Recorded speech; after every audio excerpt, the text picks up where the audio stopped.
Bachar al-Assad est invité, tu peux te rappeler, sur les Champs-Élysées pour le 14 juillet 2008, donc en France. Bachar al-Assad, à ce moment-là, était en train de se rapprocher énormément des présidents occidentaux. Notamment, on oublie trop souvent, il était allé jusqu'en Iran pour faire libérer une otage française, il l'a fait libérer, donc il commençait à être à nouveau dans le concert des nations, parce qu'on s'apercevait qu'il faisait des bonnes choses. La Syrie fonctionnait très très bien, le pic de tourisme pour la Syrie c'est 2008, il y avait de plus en plus de touristes. Avec Israël, la paix était en passe d'être signée, il y avait plus de conflit depuis très longtemps, il y avait une paix blanche en gros sous-jacente qui avait été signée, et donc Bachar al-Assad était un homme accepté et acceptable. C'était pas du tout un méchant dictateur à ce moment-là.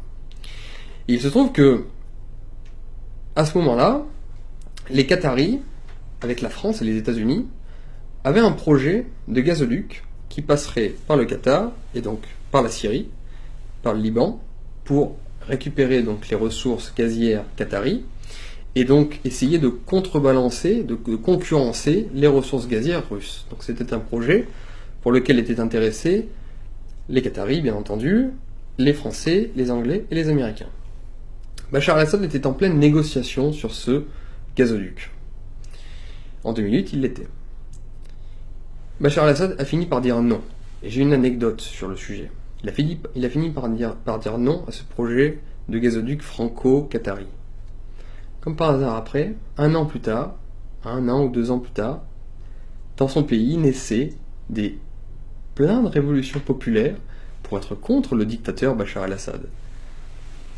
Alors bien sûr, il y a des coïncidences dans l'histoire, mais moi les coïncidences historiques, je n'y crois pas trop, je crois plutôt à des effets de causalité. Et là j'ai une anecdote dont je ne peux évidemment pas citer le témoin, je ne peux pas citer qui me l'a dit non plus, donc je vais essayer de rester le plus large possible parce que ça peut avoir des conséquences importantes sur la famille de cette personne.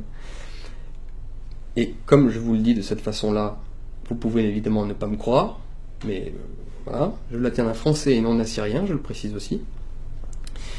Quelqu'un a assisté à une réunion en 2008 entre Bachar al-Assad, François Fillon, De Margerie, le patron de Total, et donc Sarkozy, Fillon, De Margerie et Bachar al-Assad. Sarkozy demande au traducteur, de dire à Bachar al-Assad qu'il aura 30% des ressources liées au gazoduc qui allait être en Syrie. Il aura 30% quand les Français en auront 70%.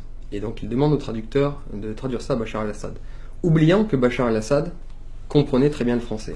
Bachar al-Assad dit « on n'est plus une colonie française, on n'est plus en 59, qu'ils aillent se faire foutre ».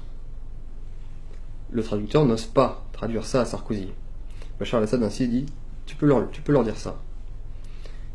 Sarkozy, entendant cela, a explosé et a dit « puisque c'est comme ça, on va foutre votre pays à feu et à sang ». Un an plus tard, il y avait la fameuse révolution populaire à Damas.